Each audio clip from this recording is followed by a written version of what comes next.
Ooh. Are we live? That's what they say. That is what they say. Daisy and Cody. If you believe that. That's right. That's right. Happy Friday, everybody. Hopefully, everybody's had a great, productive week. You guys are going into the weekend excited. Going to do some cool projects. I am. We were all talking about some projects we're going to do this weekend and what our plans were. So, lots of activities over here. So now that some people are coming in, why don't we jump into where we're going to be this weekend? Yes, sir. I just have a couple this week.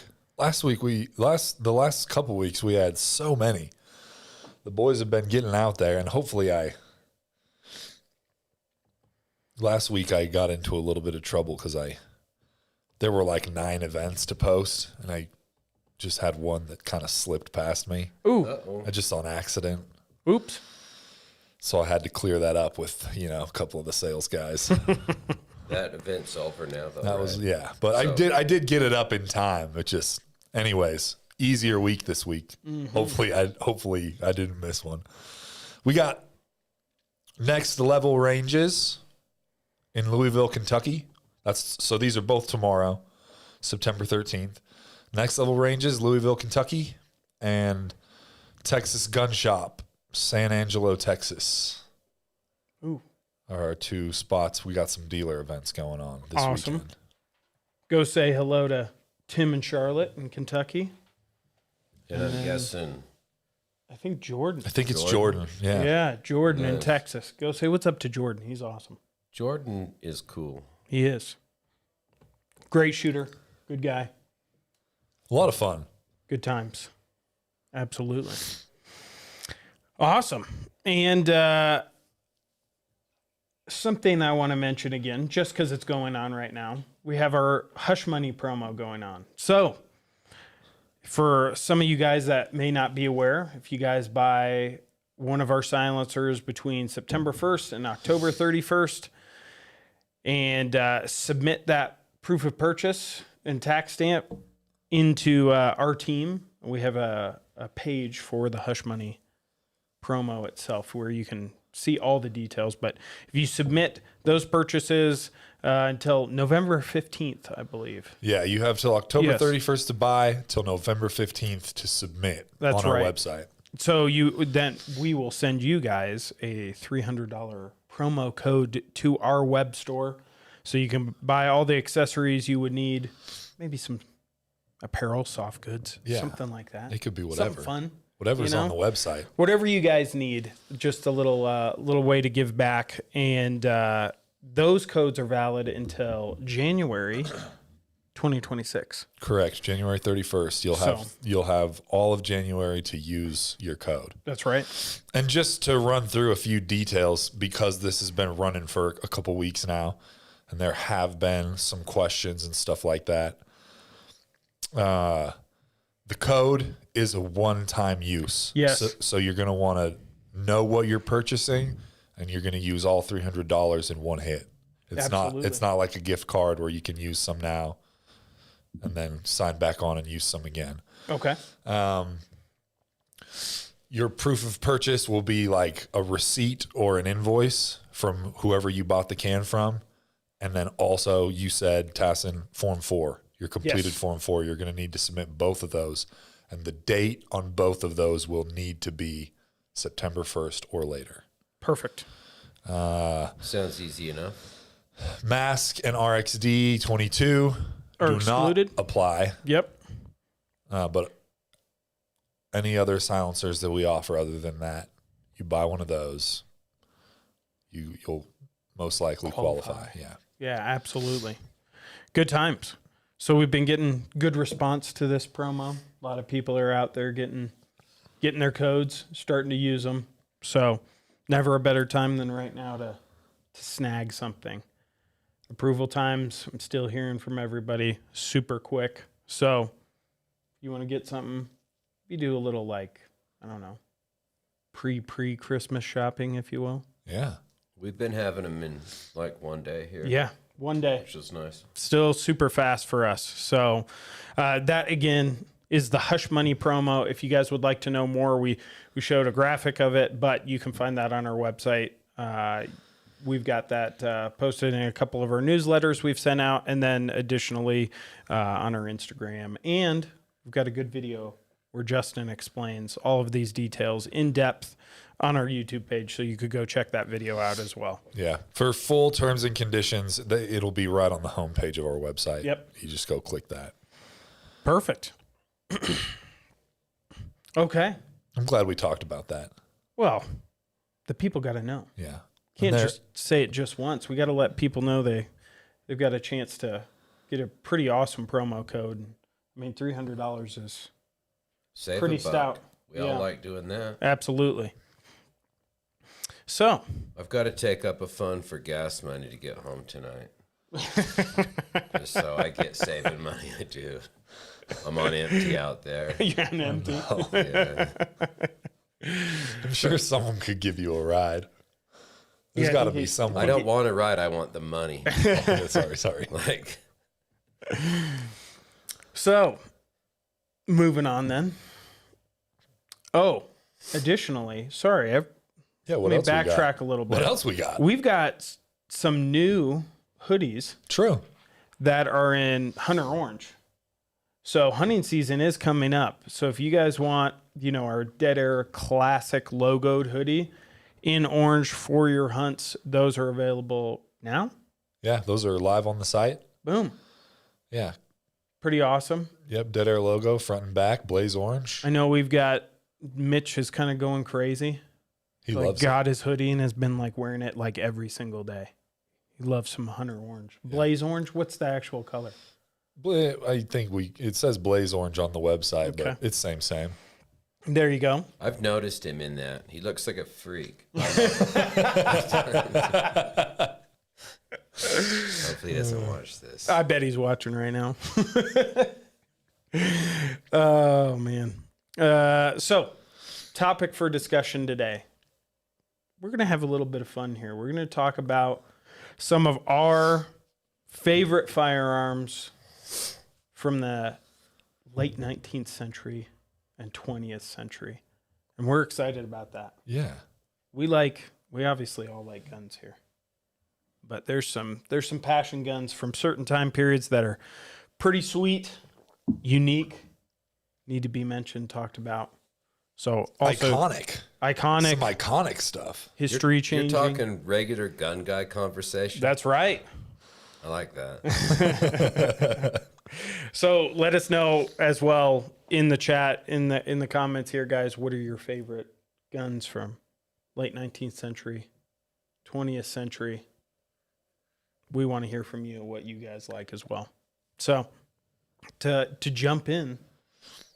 Yeah, we kind of broke this down into a few different eras, right? Yeah, absolutely. Yeah. Yeah. Do you guys want to go from most recent to oldest or oldest to newest? Let's go chronological order. Okay. Yeah, I agree. Let's take it way back. So I'm going to jump in then. I want to talk about some World War I guns. Okay, let's see what you've got. So first to mention, and this gun, I know Mike is tired of me talking about this over a long amount of time that we've been together. Winchester 1897 trench shotgun. I love that gun. It's iconic. Iconic. It's got some pretty outstanding history in World War I. Agree. Super cool. The Germans did not like it.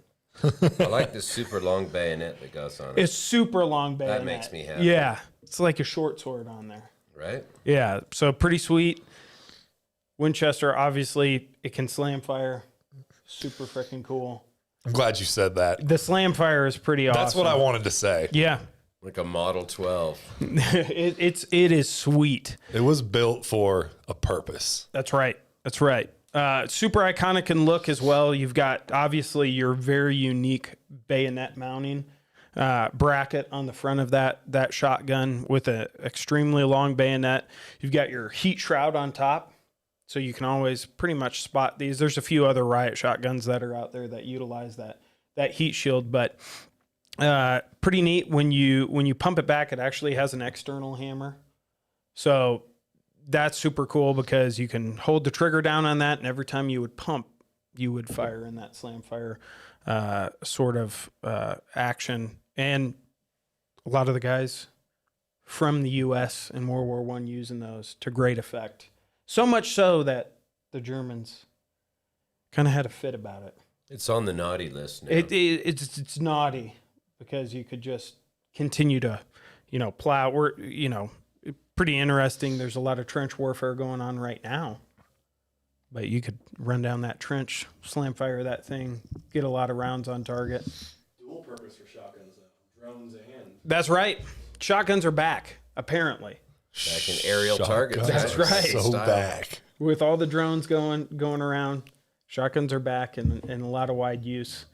They've always been around in a lot of the conflicts that have been out there. But that one for me, Winchester did a great job. You look at these guns, they're extremely expensive now if you're trying to get one. They're hard to find, and there's a lot of clones and copies out there. So make sure you do your research if you're looking to snag one of those, if you have the coin to get. But that's one of my favorite guns from World War I. I think super iconic. Fair, I admire that. Also, there's a few other ones. The look of it, it's distinct. That's part of the iconic. Yep. That like one of the iconic parts of that gun, but it's got the look that you just recognize. It's like simple but really nice. Mm-hmm. It's functional. It's aesthetic. I think we should try and, I don't know. Should we bid one on Gunbroker? We Ooh, should. okay, yeah. I've been talking about getting one of those for a really long time, and I need to just get one so What's I can. your price range? Oh man, you're probably looking 6 to 12 for like a legitimate one. You can get the clones out there for, I don't know, 1,000 to 2,000, something like that. So you can shoot all the modern ammunition you would want, high brass stuff, not worry about anything. You could get one of those. There's a few smaller, gunsmiths out there that are doing resto mods to standard 1897s, turning them into trench guns. So that's also, you could get a period correct gun and then get it with all this modern furniture that's coming out for that. Have a shooter, go out there and not worry too much about that. The regular 1897s are still pretty inexpensive because they produce so many of those guns. So if you want one of those, Kit build. yeah, you could do it just like anything else. AKs, ARs, anything like that. You can have at it and do what you want.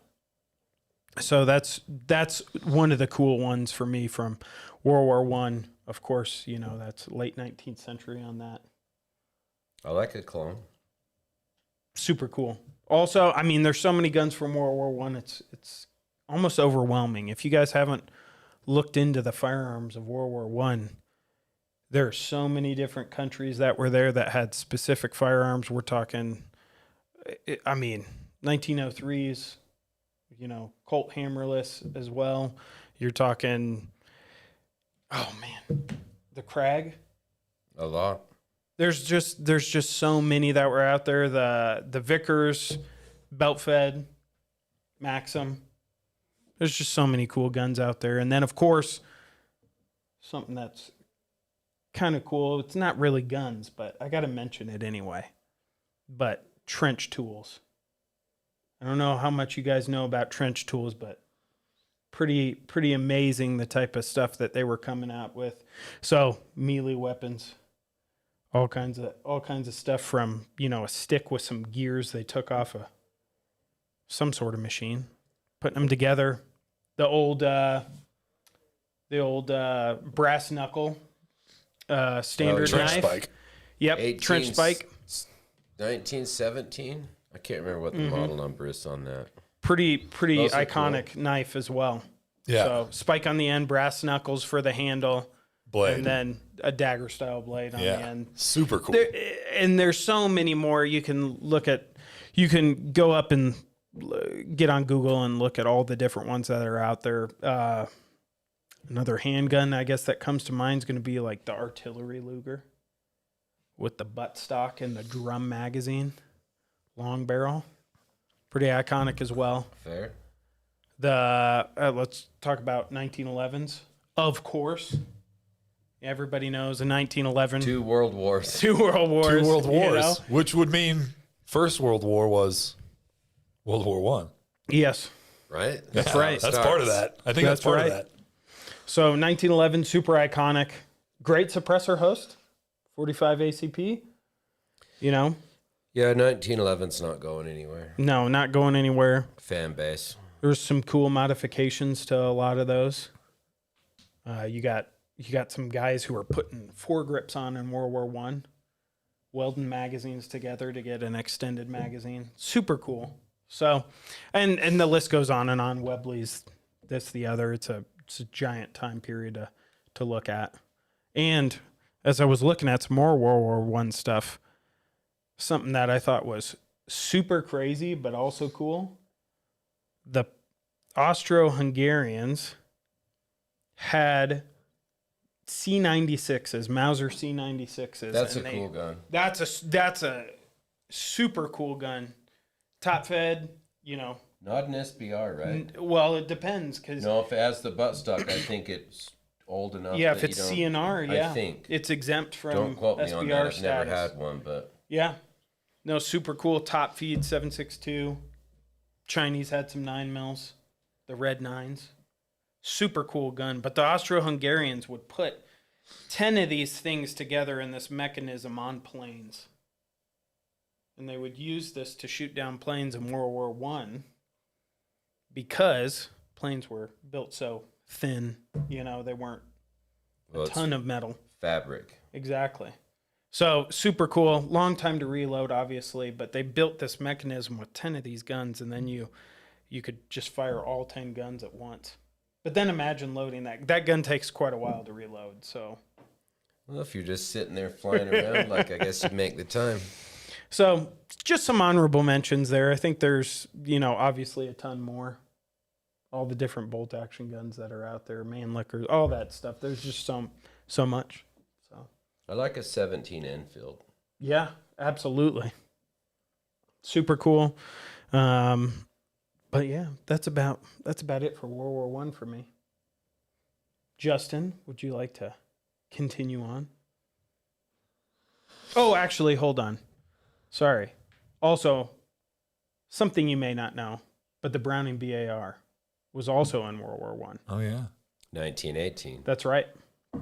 So 1918 configuration, probably the least popular version of that particular gun, but super cool. 30-06 box mag. Super cool gun. I was thinking I might just give the BAR a mention for World War II. Well, you might have to. Should we get on Gunbroker and look for one? We should. Just live auctions I'd like that. from here on out. Yes. All right. For our World War II era, I think technically I'm kind of covering World War II up to like the Korean conflict. Ooh. But I'm really leaning World War II heavy, and I just want to submit the Tommy gun, Yes. the Thompson submachine gun, as what I think is one of the coolest and greatest guns of all time. Thompson submachine gun is pretty awesome. I love the Tommy gun. It's iconic. Anyone recognizes a Tommy gun. And I can't say that my knowledge is actually like so, I mean, I don't know the history of every similar option worldwide at the time, but the Tommy gun was one of the earliest, if not the earliest, like truly transportable, like fully automatic machine guns that American soldiers were able to use, like in conflict overseas. Absolutely. And I wasn't there, but feels like a game changer. I like that you like a Tommy gun. It's classy. That's a classy move. Yeah. A lot of cool variants of the Tommy gun. Of course, I'd say we get on Gunbroker and buy some, but I don't think we can afford to. I think if you got the coin, you can buy them. I'd like yeah, to. I'd really love to have one of these days a transferable. Ooh. I'd like to have a real one. And I know the answer is we just need to buy it now because Only going to get more expensive, right? That's it'd be right. a shame to just wait and have it be even more expensive. What do you think those are going for these days? Whatever they're going for, it would make your wife infuriated. That I can tell you that. I don't know, 40? I think it totally depends on the There's so model. many. There's the A there's conversion, and there were so many Wartime? manufacturers of the Tommy gun as well. So CNR? you look at I don't know. there's the Auto Ordnance Bridgeport guns. There's A1? also 27? do you want exactly 27, 28. I mean there's that Yeah, there are a lot of variants. those 27, 28s in the early Tommy guns with they had specific cuts in the barrel for cooling. They additionally had a compensator on the front to mitigate recoil. Yep.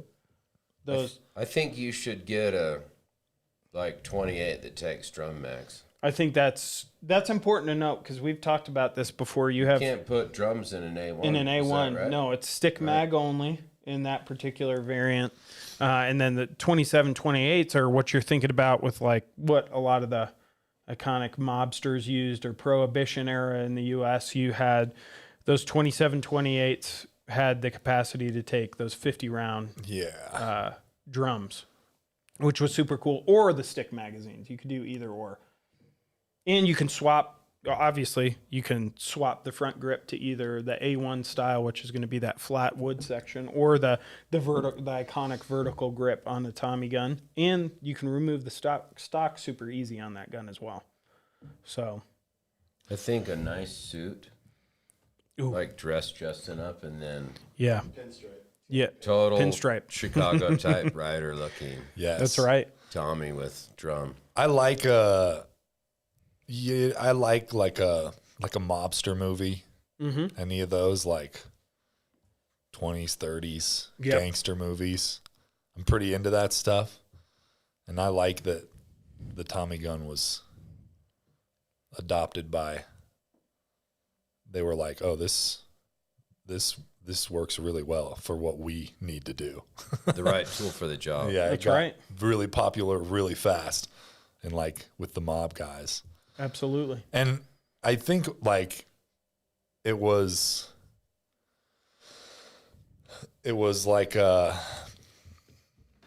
what did I read? There's a book called American Gun.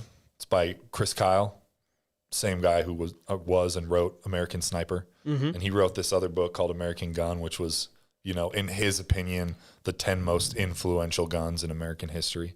One of the chapters is about the Tommy gun.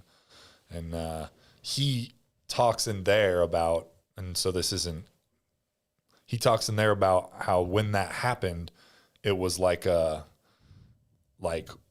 one Tommy gun made one man an army, where most of the law enforcement guys, all the police were carrying revolvers and pump action shotguns. If that. Is Yeah. what any of the police officers had. Yeah. I'm sure there were guys with 1911s and stuff like that. But even still, you get a dude with a Tommy gun and a drum mag, and it was kind of probably the first version of that when the Hollywood shootout happened, and they It'd be say hard that to deal with. they say that changed policing when that bank robbery and Hollywood shootout happened, because those guys had body armor and full auto guns, and the police were pretty outgunned by just a couple absolutely. dudes. And I think it was kind of a similar thing Yeah, I way think it back was in the day. pretty big force multiplier back then. Yeah. It's pretty amazing when you look at that time period of who was using those types of guns versus who wasn't. And then as soon law enforcement quickly caught up with that and started utilizing Tommy guns as well, and BARs and Yeah. all these types of other semi-automatic type guns or full auto guns. Absolutely. And I like that. I mean, we like we like our fair share of crime guns around here. Oh yeah, Well, they're sure. iconic, It's you the know? history of America. Yeah, then there are a few that like are pretty easy and obvious in more recent years, but I don't think that super often we put the Tommy gun in that category, but it was used pretty prolifically on both sides of the line. Absolutely. I think it stays out of that category for it's elegant and has a higher price tag. You know, Well, it was Yeah, such true. the craftsmanship on those firearms, when you look at, a pristine example of those, are absolutely outstanding. You look at the machine work they were doing back then, just on the compensator on that gun is pretty outstanding. You look at the lines, you look at all the precision cuts on those particular guns. It's pretty amazing what they were able to produce. And they handle really well. They do. A lot of people. smooth. A lot Yeah, of people super say they're smooth. extremely heavy and uncontrollable and they climb too much. But I shot an A1 here in the last year and it's actually extremely controllable. I mean, obviously if you have some practice, but And I feel like it's relative. If you've shot a lot of full auto firearms and yep. you kind of know what to expect and what to do, you're gonna like it's It's a smooth ride. a smooth ride. They shoot great. I don't know that it's quite the Sten. As far as shooting flat, that thing shoots flat. Well, let's talk about the Sten because that's another yeah. iconic World War II submachine gun. Great gun. So multiple variants of that gun as well. Mike, you want to jump in on some of the specific different models? Well, you pretty much are never going to see the Mark 1, but Mark 2, and then the 3 is a less expensive, faster way to manufacture, and you pretty much don't see a 4. But then when they slowed down and had a little time, I think the 5 is a super nice gun. I think the Mark V is my favorite of the Stens. Fair. I like a 5. I like the pistol grips on it. It's super comfortable to shoot. I also prefer the butt stock of the Mark V over the 2s and 3s, Fair. but that's just me. Yeah, I couldn't argue with that. If you could only get one, I think it would be a 5 if you wanted to run it. Non-historical, like a fairly affordable transferable that you could repair if something happened to it and keep it running and still get parts for it. Absolutely. There are a lot of parts for those guns out there. Those guns are actually super cool when built as a close bolt semi-auto. Yeah, and they Nice. suppress super well. I think I want to mention that because I think that's important. The We've one shot- in the Hush Money video is Yep. the Mark V. yeah, yes sir. Yeah, super. It's like it's a slower rate of fire than like a Tommy gun, if I remember right from the Tommy gun, it is. but really pleasant, like cyclical rate. I'd say if you put, of course, a Sten will interchange magazines with a Lanchester. But when you put a Lanchester mag, a 50-round mag, into that Mark V and just hold the trigger down, it empties it pretty quick. But if you just, shoot it in bursts, it's a pretty good run. I mean, I guess what I'm saying is it's a very slow cyclic rate, very controllable, and I think it syncs up with the average person's, like, the frequency that we run at. It feels very natural. It's not too fast, and it's not like you're waiting for it either. It just kind of, I really love that about those open bolt sub guns. Whatever they are, they all run about the same speed. I mean, not like a Mac, but M76, yes. things of that design. Absolutely. I love those. They're super sweet. Browning BAR again. Yeah, Browning Yeah, BAR. that's got it's like that 600 rounds a minute is like the sweet spot, Yeah, it is. I think. 600 rounds a minute in a subgun is absolutely outstanding. You get down there, super great. Speaking of slow cyclic rates, grease gun. Yeah. Lower cost alternative to the Thompson to produce for us. A lot less refined of a firearm. Yeah, you're talking about when those are made well and designed well. But, super different vibe. You know, some stamped sheet metal like the Sten, you know? People say that about a grease gun and Sten of things of that nature. But when they're right and there's nothing wrong with it, Yep. your extractor spring's good and on, and your mags are good and everything's good, super reliable. And super, And will just eat ammo. just eats it, and you can keep all the rounds on target very easily. It's a lot less training for somebody to shoot a grease gun than it is a Thompson. We should get on Gun Broke. Grease gun replaced the Thompson for the military. It did. Thompson got too expensive. It was Yeah. $100. Yeah. Well, Yeah. it's heavy and it's big. Yep. It's heavy. It was heavier. It was bigger. You know, just more time to produce as well on the Thompson versus the grease gun. You know, there's a lot of accounts out there of the grease gun. People loved that gun. Personally, I really enjoy shooting that gun. I don't necessarily like the first initial charging, because you got to stick your fingers up into the bolt to pull that thing back. It's not as easy as a charging handle to just rip back. It's not hard, but just nitpicking a Super little nice bit. gun to run, though. It is, really is. Ugly as hell, though. I don't know about that. The I guide think lamp it's guns unique. are really nice, though, with their side charger down. Yeah, I think they might be a little bit higher quality. Yeah, I As think it so were. too. But An interesting. M3, all good. Absolutely. Any other World War II guns? Well, I'd like to finish up my chapter here because I really want to get to Mike. So I just want to final shout out to the Tommy gun. I think it's just, I just think it's really cool, and I think it's such a good gun. Also, because there was a comment on it, quick mention of the Mosin Nagant Oh, for kind of the both eras that we've covered. absolutely. Mosin Nagant, super. Like, if you're a gun guy, you know about a Mosin Nagant.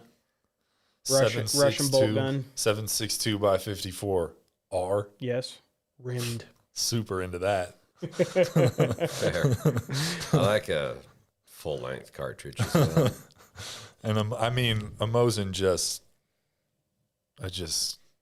keeps going. It's iconic. Yeah. And there were so many of them. And you can still get them, they're way more expensive than they used to be. But you can still get them for a reasonable price. I have a Mosin that I got for $85 Nice. at a Big Five. Ooh. Nice. Still 9130 or 44. covered in grease. Oh, Cosmolined up still? What was the? Was it a full long rifle Yeah. or carp? Yeah. Yep, full length. Nice.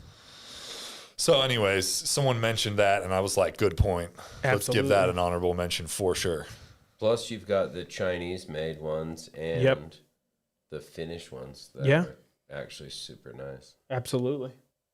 Finnish ones are actually pretty outstanding. But the Finns have always made great firearms, so Yeah, they're good at that. they are. Absolutely. I'm going to name a couple of other guns for World War II that I think should be mentioned. MG34 and MG44. Classy. Pretty amazing. Interesting designs. Yeah. Dual trigger on the 34 for, semi-auto and then full auto fire. The drum magazines, the drums for the belts on the 34, I think, are pretty interesting, and the 44 as well. I like 7.92. Great cartridge. Not as popular now, but for a while there, you could buy a lot of surplus ammo for those guns. Shoot them till your heart's content. Those days are over, but Yeah. I took advantage of that blue light special when it was on. Okay. Also, while we are talking iconic guns, STG 44 Absolutely. and Luger. Yeah, Like super iconic. absolutely. You look at the STG 44 and where that's gone into, us getting into our section on modern firearms. Yep, the design Pretty evolution groundbreaking. from Yeah. that point on. We're still subscribing to that now. Yep, we are. All right, Also, real quick, we got to mention it. One more. Sorry. M1 Grand. M1 Grand. Oh my gosh. For Mitch. That one guy said, greatest battle implement ever devised. It's pretty amazing for the average infantry soldier to have, M block clip, fed type of firearm. 30-06. 30-06. Super handy rifle, actually. I love a Garand. You do. You do. We've got a few guys here who are very into Grands and rightfully so. So, yeah, Trevor. Mitch loves a Grand as well. Mike's got some cool variants of the M1 Grand. Little M1D action, little post-war. Nothing wrong with that. No, but also worth mentioning as well. Also, just real quick, M1 carbine. Carbines are cool. They're super cool.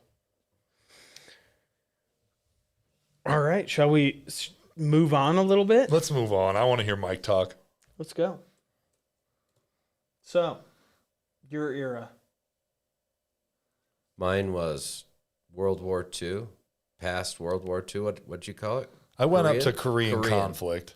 Korean to 1990. Yeah, Is that where I'm at? absolutely. That is. It's actually a sweet spot for me. Yeah, it is. Yeah. I like to go from World War II to into the 90s. Yeah, let's talk about it. That's my favorite zone to be in. I think that's where the coolest guns are. If I had to just pick one gun out of there, I would pick SVD. Ooh. And I have a couple reasons for picking that. Currently, and we always will, make a issue rifle a sniper variant. And not to say that that's not awesome, and I love that. But to your point, an M1D is a super cool rifle. But it is an adaptation from service rifle to DMR. Like, we have that in, and always, those are always going to come up. There's always a sniper variant of, FN49 or M14 or, like, you name it. Speaking of 9130, you have the PU sniper rifle. Correct. Another adaptation of main service rifle to precision rifle, right? Absolutely. The thing that I like about the SVD is it is a ground up, purpose built, semi auto sniper rifle, DMR, that is a departure from, other than obviously ammunition, but it doesn't so much interchange parts. The Russians said, we want to make a rifle for this purpose, and they designed and put it through trials and made it, and then you get your M63 Dragunov, SVD, whatever you want to call it. Absolutely. So that's kind of, I think those are very iconic. The silhouette of it is very recognizable. It is a joy to shoot. It really is.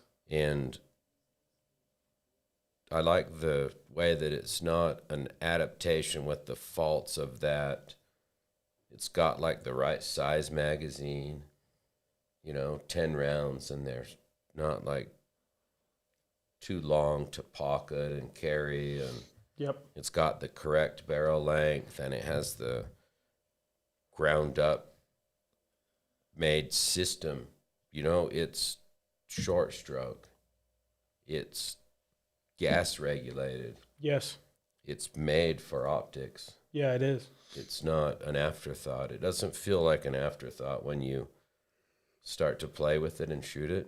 It feels like very purpose driven. How about, where they manufactured the bipod attachment placement on that particular firearm. From inception. You know, it's not like a lot of the other, you know, sniper rifles that are out there that utilize bipods. It's not up at the front. It's more towards the rear, right in front of the receiver. So you've got, you know, a lot of pivotability. From the ground up, design is a perfect As summary of DMR, that. I think that the further away you can get your bipod, but we're not talking target rifle or sniper rifle here. We're talking DMR, and it will cover, with very little movement from the shooter, a very wide angle of field of fire. Mm-hmm. And I don't think people get that if you start to play with one and it's factory cut in the receiver. Yeah, There's a bipod. It's a factory thing. it is. And when you start, it looks a little funny at first. But when you start to Use it. play with it a little bit, you see the sense in that. And that's my point. And that's why I would pick that as it made great change Did. in the way the rest of the world thought. It doesn't have to be a bolt gun, and it has that super fast follow-up shot and that low recoil. And Usability. yeah, It's awesome. I'm a fan of that. I see why that's a lot of people's grail gun. Yep. I'd also like to say there's a lot of, could I say, half-assed attempts at it by other countries, Yes. like the Romanian PSL. Yep. Like not the same thing, not other than ammunition. It's not the same system. No, it's not. It's long stroke, and it kind of sucks. But it's cool. M76, a Yugo gun. Yep. I mean, again, it's adaptation of, it's a giant AK. Yeah. An Very true. SVD is not a giant AK. No, it's totally different. It's a full-size DMR. Absolutely. So I kind of have an affinity to those. For that. Fair. Yeah, we love an SVD over here. Awesome, awesome firearm. So cool. What about you, Justin, from this time frame? What do you like? I mean, There's so many. in this time frame, we do have the introduction of the M16, Absolutely. and I like a like a Car 15 Ooh. variant. Mm-hmm. And I know it's not.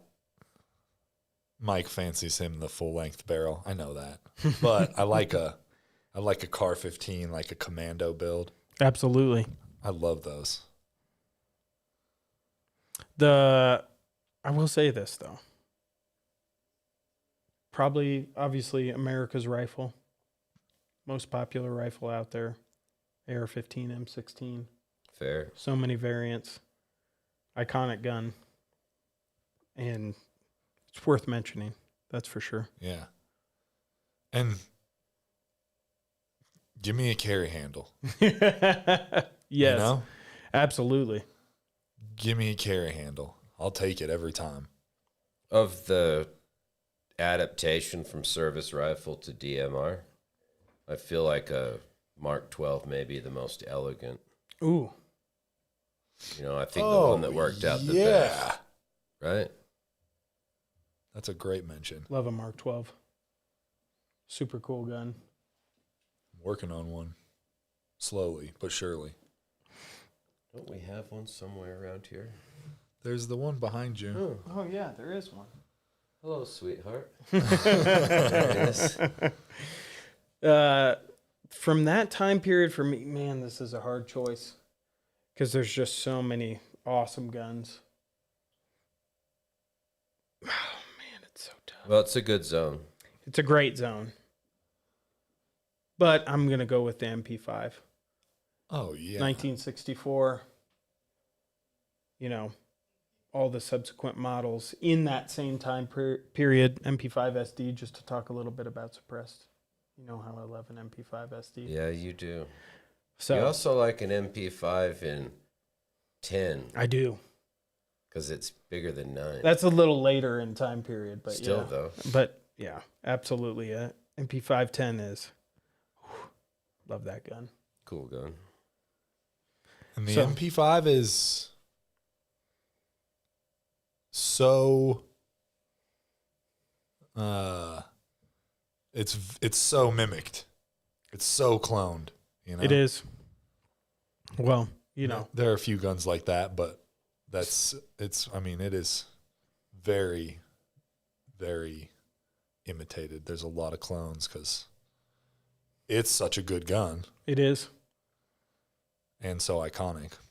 It is, super controllable, easy to shoot, bunch of different accessories you can put on that firearm for whatever needs you would have out there. So for me, there's just, it's for, lack of a better term, it's kind of the AR-15 of subguns. You can just do so many different things with it.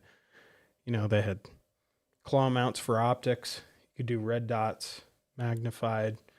You got fixed stocks, collapsing stocks, straight mags, The curved flashlight, mags, the mag light. flashlights. Yeah, I mean, there's just so many Never different. forget the MP5 mag light. That's right. That was sweet. That was awesome. Little Iranian embassy, mag lights on top of that claw mount. What a cool gun. I think MP5K and PDW is my favorite aesthetic subgun. Yes, it is I think so those iconic. Those are fun to just look at. Yeah, they are. They look cool. Function extremely well. A little higher rate of fire in the shorter version, but super, No, 2 heights, 9. super cool. Yeah. Yeah. So, for me, from that time period, I think MP5. And just to throw it out there too. M60, the pig. Yep. I think that's extremely iconic for the time period as well, used for a very, very long time. Still used by a few countries out there as their LMG. Hard to find a nicer to fire 7.62 NATO belt fed gun. I would agree. I'll give it that.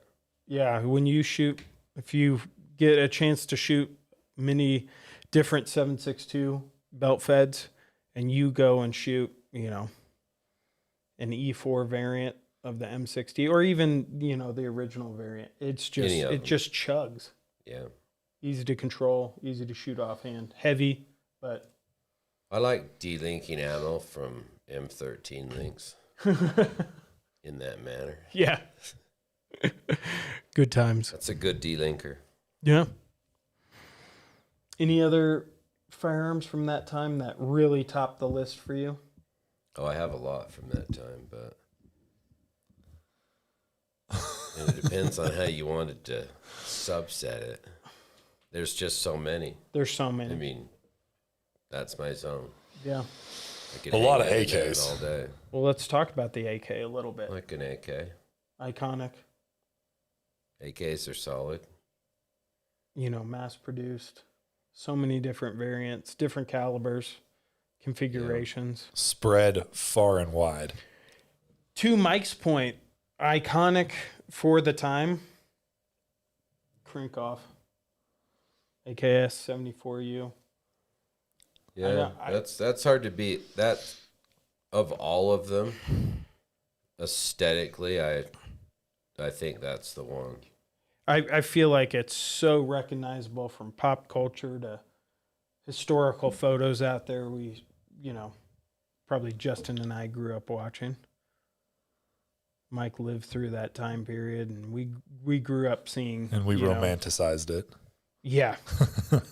But you'd see some Comblock Soviet troops, and they'd have an AKS 74U. I'm a big fan of Valmets. Ooh, let's talk about the Valmet a little bit. Like a Valmet. Finish gun, finish AK. Dude.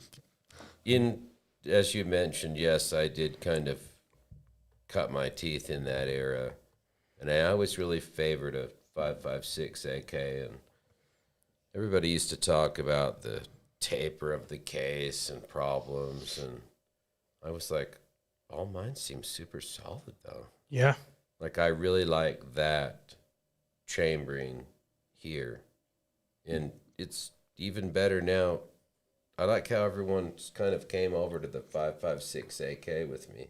That, The water's fine. 5.56 Get ammo. AKs are extremely popular now. Yeah. Extremely popular. That 10 years ago that didn't used to be the case. I mean, people were like, "Why are you buying an AK and 5.56? More What are expensive you ammo. doing?" Yeah. Times change. Now I've already got the mags and rifles covered, so Yep. I can just enjoy. So, a couple different stock options on the Valmet. Why don't you talk about that a little bit? You've got wood and a 63 is straight 2, and then the general speak M76 guns are going to be 2-fold. Yeah. So you've got some options there. I like the look of a Valmet, and it's, as the system went forward, the Finns did a really nice fine-tune and upgrade on it. The mag release, the sight radius, there's a lot of things that they did to make it more comfortable and easier to shoot and use. And then I think the Israelis took it to the next step with the ARM series, which are also, I'm a big fan of the work that the Israelis did on the AK platform. The Galil is Galil fan. pretty here for outstanding. Super cool gun as well. Little bottle opener on the front of that gun. Sure. Bipod built in. Wire cutters, or fence cutter, I mean. Yeah, it'll Same cut thing. wire. Yes, it will. I feel like we're kind of naturally moving this way, anyways. We do have a call in the comments for the FAL. Absolutely. Yeah, obviously. Right on FAL. to the free world. Yeah. Awesome gun. Super iconic. Used in so many conflicts. Yeah. I really in like so many places. an FAL, Yes. but I'll say this about an FAL, and I'm not disparaging the FAL, but it is not the best functioning firearm. I would agree. But I'm a fan of FALs, but that's my big drawback to it. I think in that case, from that time period, I think you have a hard time beating a G3 for function. I'm so happy you mentioned the G3. It's true, though. That's the best functioning. It is. Well, Oh. maybe it wouldn't outdo a 7.62 Galil, an M76 and 7.62, something Kalashnikov base platform. I don't know that a G3 would outdo that for reliability, but they're super reliable, and I really admire that and that's a draw to G3 for me. Still in use today by a lot of countries. And you get some good, modularity and customizability, I guess, for lack of a better word, Yep. that you maybe don't get on some of those Kalashnikov based guns. I'd agree with that. So give a little, take a little, I guess. FAL, M14. Which one are we? What's the question? Which one are we taking? Yeah, which one you taking? FAL. I agree. FAL. I'm FAL. FAL. All right, that's all. That was easy. I think we agree with the rest of the world on that, Yeah. obviously. Not to say that I don't also like a M14, because I do. Yeah. I just don't like it as much as an FAL. Yeah, no qualms with the M14. No. It's not a bad choice. No, I don't want to down talk it and point out its weaknesses or whatever. I like it. All right. You Can I got say my favorite M14 variant? please do. BM59. Oh, I like a BM59. That's a cool. It's strong. maybe you would call it a variant of M1 Garand, but I think you call an M14 a variant of. It's a Yes. maybe not a variant, but I think it's fair to say in the lineage of it. yeah. You know.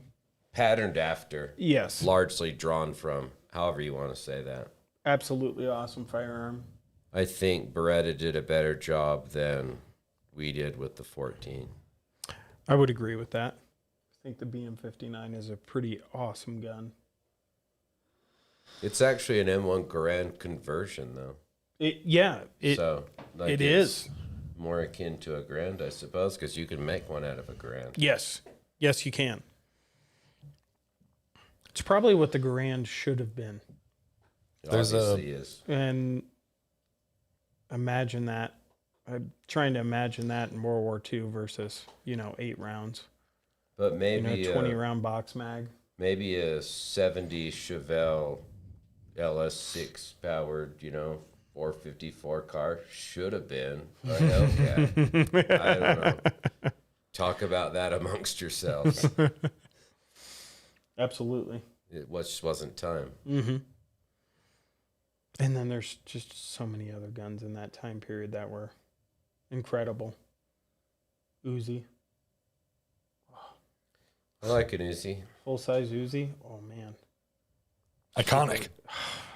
Super cool gun. Can I say something about an Uzi? I don't want to be unpopular. Again, I've had a couple of transferable Uzis and ran them a lot. I have a lot of Uzi experience. They don't work that well. Like, they work. Let me rephrase that. If you use the right ammo for it, they work perfectly. They don't work that well with subsonic ammo in a can. Mm-hmm. They kind of falter there a little bit. You use that Israeli marked 9mm ammo, Yep. which will hurt, blow up, really destroy a lot of pistols. Yes. You shouldn't shoot it out of a pistol like a Glock or whatever. Yep. But that your Uzi will be very reliable with that. But then that's kind of not our game. No, The Sten will stomp an Uzi when it comes to putting a can on and running subs. I would agree with that. And truncated ammo and things like that. Uzi is not, general speak, not each individual example or one that's been ported for it, ramped for it, tuned for it. They don't really love truncated ammo. Mm-hmm. A suppressed Sten is a really special thing. It is, yeah. We should get on Gunbroker.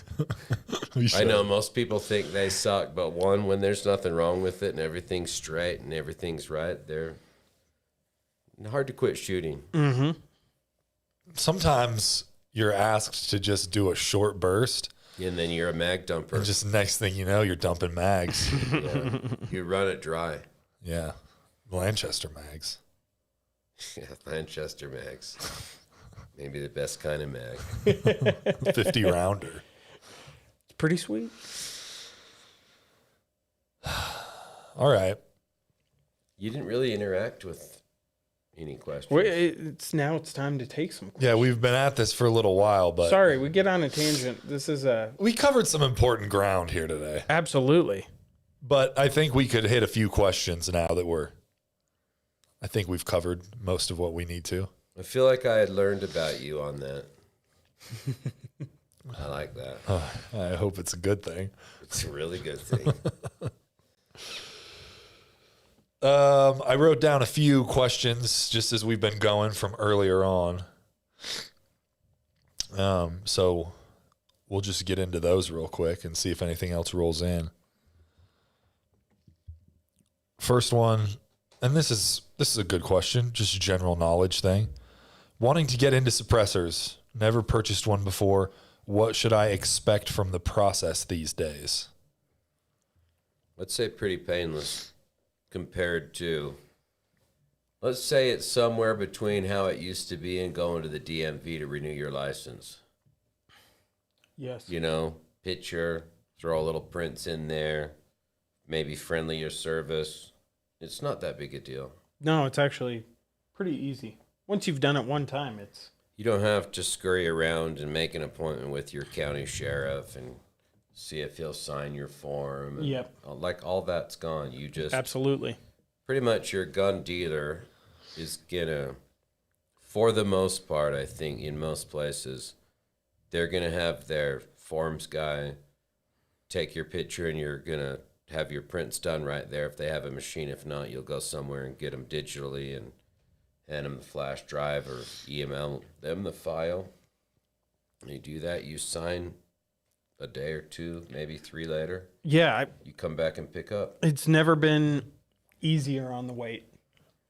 You know, we really are living in the time of the easiest way to purchase NFA items, and Well, and the prints. you know the print. Yeah, easiest When I time started to get out, prints. Yeah, You had to find a police station that would print you on the blue cards. yeah, Or go to your state BCI or however you got your prints and get your prints rolled with ink.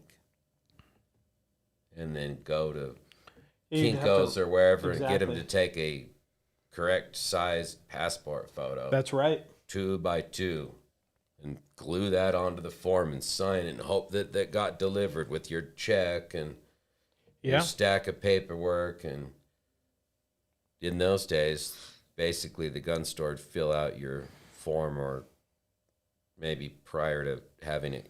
It wasn't in gun stores. You had to go to a special dude to his house that's a very good and point. call him and go over when Yeah. he got off work and go over there and have him fill out the form. And then he'd be like, okay, Yep.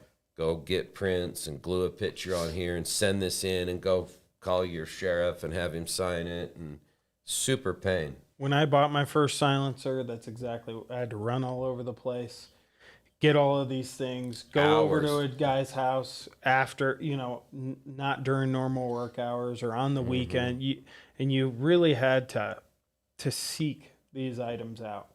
Now you just go into pretty much any gun store. You can do everything on And this- premises and this- get it the next day. This dude could be 2 hours away from you. Yeah. Now you can go Absolutely. to a Sportsman's Warehouse, Yep. There are a Cabela's, a Shields, there are kiosks wherever. Yep. that make the process super easy. There Absolutely. are companies that have set out the process so they can ship it straight to your door. Yeah. You know, if you do the right steps, and that process is just a little bit different, but not more difficult necessarily. So I wouldn't get too wound up in the process.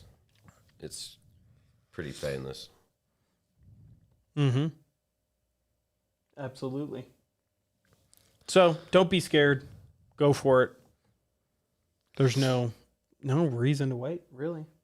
there is not, and I don't want to make too big a deal of this because we don't know what it's going to be like, but there's a good chance start of next year things are going to get crazy as far as, suppressor availability. Could be hard to find stuff. So if you're looking at something right now and then it's in stock somewhere and you're like, should I not?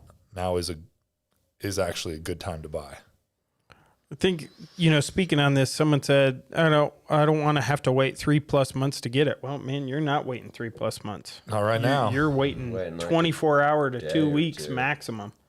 We're seeing on ours from guys who are doing their forms here under 24 hours or 24 hours. Yeah. If you have, and I don't know if this is still true. I heard it has picked up. If you have a trust, you might be pushing that 2 weeks length a little bit. Yeah.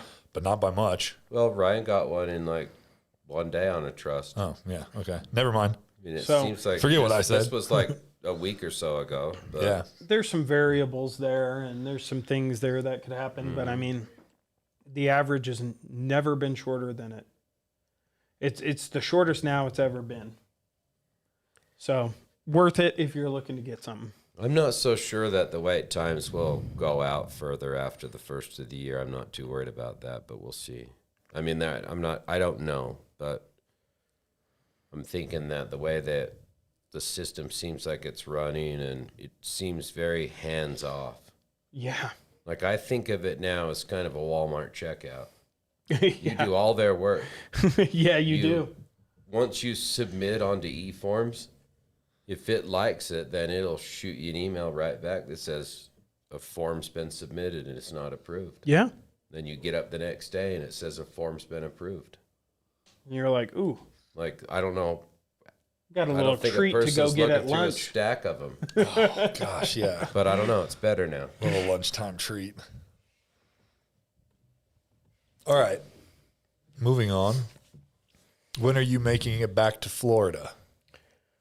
Oh, Suppress Fest. Coming up. Yeah, coming up here pretty soon. October 25th and 26th. Yep, we will be there. So if you Leesburg, I believe. Leesburg, Florida. Leesburg, Florida. That's right. If you guys would like to come shoot all of our offerings and others' offerings, It's a big event. it's a big event. Tickets are on sale for that right now. So you could, if you're in Florida, might be worth the trip. Have some fun. And we're always kind of stomping around Florida. But we specifically will be in Florida October 25th and 26th. Kane is out there grinding. Yeah, He's got events going on at different dealers often. So for that stuff, I mean, keep an eye on if you're not on our email list, hop on our email list. Yep. Follow us on Instagram because that's where we post when like the weekly things are going on. It'll always be on our emails. And he's doing dealer events frequently. And then Absolutely. as far as like a big event that we'll have a lot of the team at, end of October. And that'll be a good time. It will be a good time. Sounds wet. Humid. It'll be a wet time. Isn't that? I feel like it's wet. It is. There's like a lot of mud. Yeah, it's And the grass is wet. it's borderline. It's No, it's borderline. nice. swampy. Don't get me wrong. I'm not just saying, like, when you say that, I feel wet. I'll dry out. It's fine. Do you offer the service to change my old Sandman S to hub compatible? No. We do not. We unfortunately do not. This has been getting asked a lot recently. I see it a lot. Any ideas when primals will be restocked? I think primals will be going out here pretty soon. I'm not sure. I'd have to look. Yeah, I'd have to look to be absolutely specific. I know that we have been going through a lot of primals, and we probably have been shipping them, but they go fast. Yeah, they do. People really love that cam. Great cam. Yep. Just got approved for Nomad TIXC, going to use on my 300 black with Chemo muzzle brake. Should I add some type of thread lock to hub mount end? You can if you want. If you want. Yeah, if you'd like. Yeah, that's kind of optional. If I was going to put something on that, it would be not like slathered with it, but I'd put a little bit of blue Loctite on it.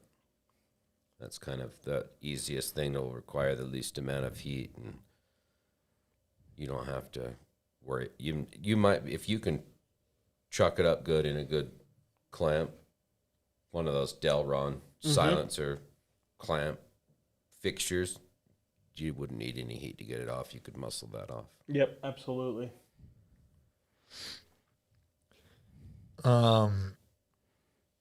This looks not totally firearm related, but know any good aftermarket for 2.5 ton Rockwell axles? Yes, I actually do. You want to call Boyce in Ogden. They'll have 2 ton, 5 ton. If you're into some top loading, double reduction axles, 4-bolt flange, you're in, dude. CV axles in the knuckles. Damn, that's a great axle. Sorry. Don't be sorry. Don't apologize. He asked the question. Yeah.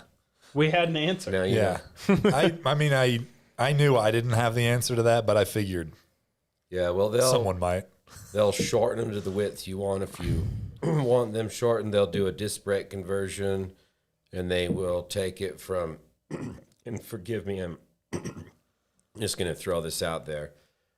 And I don't know the spline count, but they'll take it from 18 to 31 or whatever. You can respline, add locker in put finer splines, whatever you want.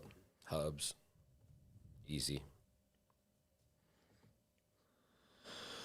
I can't locate an alignment rod specifically for my Ruger LC carbine in 40 cal / 10 millimeter. Don't want to guess. Don't want my primal to identify as a hand grenade. Should be able to come up with a 40 cal rod. Do we have Yeah. that on our site? Let me see. Yeah, let's take a look. We may have it. I don't know. We may. Might be in stock.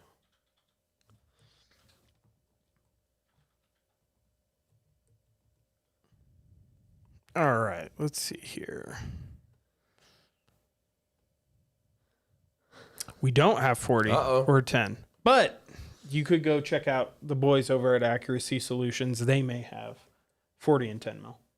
We should tell a certain someone Trent? to add the 10. We have everything else in terms of your most common calibers out there. So, We'll rectify that. yeah, but the boys over at Accuracy Solutions could help you if you want to order one today. Yeah, they have one on their site. Okay, there you go. 40 / 10 millimeter carbon fiber bore alignment rod. Perfect.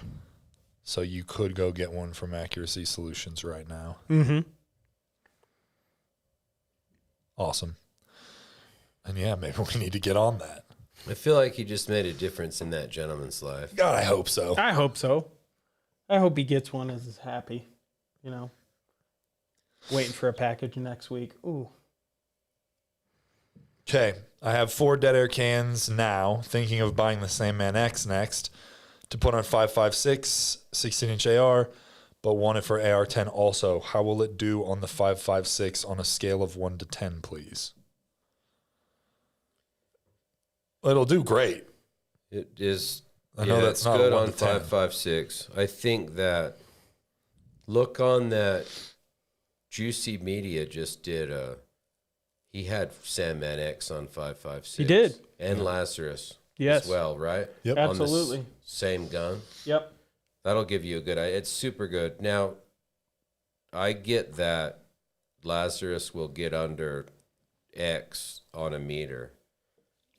And I'm not saying the tone is better, but for me, I seem to prefer an X on 5.56 over Lazarus. And it's not the dB output. It sounds just a little bit sweeter to my ear. But I'm deaf too, so don't read too much into that. We also did a video. Put that video up yesterday about short barrel 5.56 guns. Yep. And we shoot the Sandman X on a 12.7 inch gun in that video. So that'll get you a little bit of a good idea. I think that the Sandman X is a great choice. Unlike Mike, I prefer the Lazarus 6 to the Sandman X on There's no wrong 5.56. answer. But to Mike's point, yeah, there is no wrong answer. Everybody's ears are different, and the damage to people's hearing is different. Tonality is perceived differently. So it depends. But for your request and that you want to shoot it on an AR-10 as well, Yep. that's going to be an awesome option for you. For the sake of the question, that's I'd like to say this, you are correct. And 90-something% of people are going to get the same experience that you get. I'm just saying that it will not suck. I don't know how good it would be on a scale of 1 to 10, but you will not be unhappy with it on 5.56. Yeah, absolutely. Oh, hey, Juicy Media's in the chat right now. Nice. He said, thanks for the shout out, guys. he also did say earlier, he said, show me the tools, Mike. Oh, I'll show you the tools.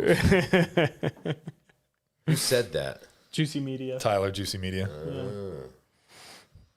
You could come over and look at him straight up if you wanted to. You know, you're welcome. Yeah, we got to get him out here. We should do a live stream from the garage with the tools in the back. I don't know if people would want to watch that.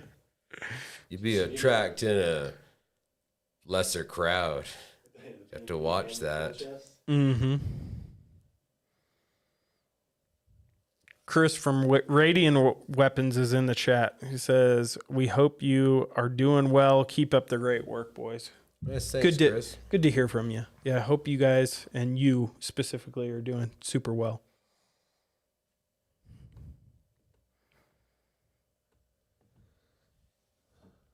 All right. I mean, we got a few more simple things here. What's your guys' favorite 5.56 can on a 14.5?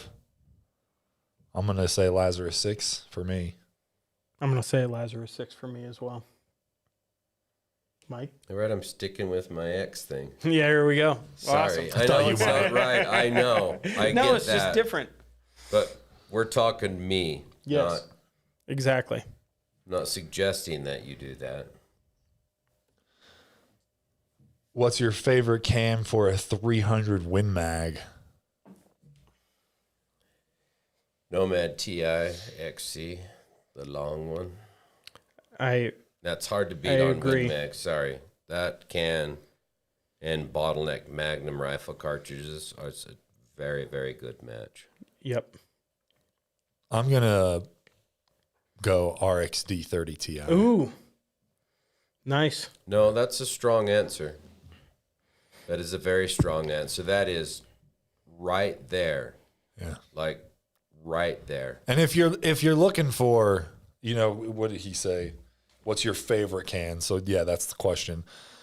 If you're looking for your absolute quietest, most sound suppression, LTI XC But is you're probably only going to be your best option. you're only just 2 or 3 dB off though. Yep. But You're not. It's in the ballpark. yeah, if you're kind of looking for that balance of super close on the sound suppression, get the recoil reduction feature added. RXD 30 Ti is awesome. Well, you're right. It's shorter, and it has the brake already machined into it, and that's probably the right answer for outdoorsman kind of hunting use. I'd say that. And if you're just looking for the absolute lightest option, if weight is your priority, then you could just go with the normal Nomad TIXC. Which you that's- for sure would. That's still great on that round, and that's a super light silencer. So any one of those will be great. A lot of options there for that. What's better for 300 blackout? Best dead air can. What's the best dead air can for 300 blackout? I'd say my general answer is going to be Wolfman. Oh yeah. A Wolfman is. I don't know why I wasn't expecting that. I should have been. A Wolfman is nipping at the heels of TIXCL, right? It's right there. And it's shorter, and it can be made much shorter. And it's probably a little bit more geared to other platforms that you could shoot that Wolfman on, like your 5.56 AR-15 or what have you. Or 9mm. Or 9mm. Obviously, I mean, it's primarily 9, but he's wanting to put it on black, 300 right? blackout, yeah. A secondary use for it, but a great use for it. Mm-hmm. Hard to beat. Hard to beat. It's hard to beat. I like that answer, so I'm just going to leave it. Yeah, I'm sticking with that one as well. What else we got here? This guy says Dead Air will be at the EVT Suppress Range Day in Phoenix on October 25th as well. We Absolutely will. stacked lineup of companies there. We will. We will be there. Phoenix Yes. sounds wet from sweat. Not. Yeah. It's a different kind of wet than Florida has. Yeah. But EVT is a good event. We'll have a few of the boys down there. It'll be a good time. So swing by if you're in the Phoenix area. This guy says, and this guy, he's been in the comments before talking about this same thing. I know it seems pointless, but can you guys please make a longer Xeno hub mount? Older cans that might have smaller blast chamber could be improved like this. And before you say Xeno 0, remember, I might want to pin and weld a 14.5, so 0 won't work. I just wanted to make sure that got said because That's very interesting. he's been asking. He's been talking about it, this same guy. It's valid. The problem you have is you start to crowd the blast baffle when you can't just make the muzzle device longer without making the adapter for the can longer. What's the longest one we have? For Xeno? Wait, hold on. Can I back up? Sure. Bro, at the end of the year, just do a free SBR on your rifle and quit with this pin and weld thing. There's no more reason. Pin and weld's a thing of the past. You I could agree. SBR it for free, which would be cheaper than doing than paying someone to pin and weld it if you don't have a welder Yeah, I would agree. and drill press and want to take the time to do it. Then you can get your gas block and handguard off and change barrels and do what you want. Change muzzle devices around. Yeah, then you can use Xeno 0 with no problem and no added cost. Let's pretend like pin and welding never needs to happen again. Thank God.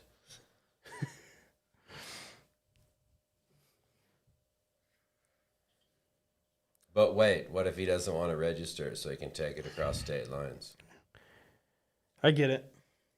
There's going to be some pin and welding forever. Yeah. I think a Browning recoil hog's the longest muzzle device we make, Oh. I think so. if I had to say. Yep. But I don't know about.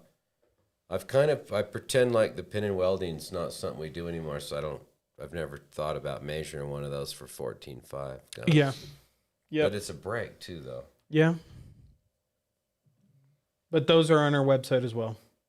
Snag one of those. Yeah, maybe try that. Well, we'd have to look. We could look at it. We could measure it out for you.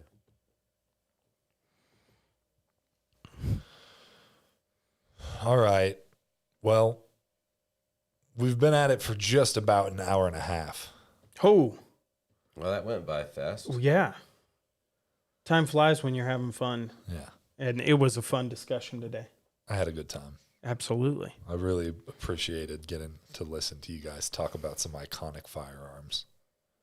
I enjoyed you talking about iconic firearms. Oh, yeah. I like guns. I like guns. Big fan.